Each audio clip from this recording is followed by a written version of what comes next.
The Supreme Court will decide the future of Philadelphia's Catholic Social Services Agency, which is asking to follow the church's teaching and not partner with same-sex or unmarried couples.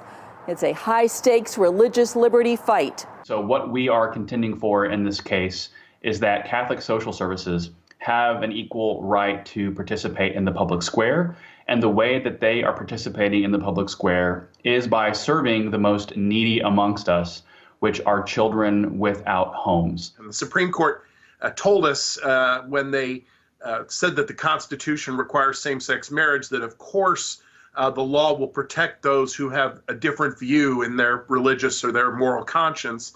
But in many cases, that's not happening. But LGBTQ advocates like the Human Rights Campaign say the case is about discrimination, and a decision against the city of Philadelphia would open a, quote, Pandora's box for future discrimination.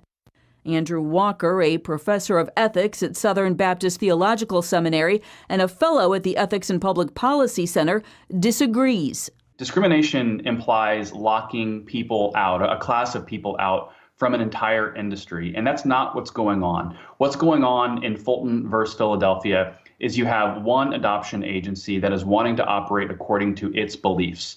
Catholic Social Services never actually turned away any gay couples, and there's dozens of Philadelphia foster agencies that work with them, so Regent Law Professor Brad Jacobs says they can't ultimately lose.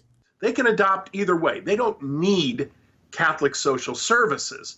This is on their part an effort to basically stamp out anyone who doesn't agree with their worldview. Court watchers are closely watching the case with its hot-button issues in the hands of a new conservative majority. We have a Supreme Court that is probably for the first time as pro-religious liberty in its design as it has been in perhaps the history of the Supreme Court. The big question with Fulton is how broadly will the justices rule? They could revisit a 1990 case that decimated the free exercise of religion and provide a substantial win for people of faith. Or they could issue a narrow ruling which would do little to advance either side. Heather Sells, CBN News.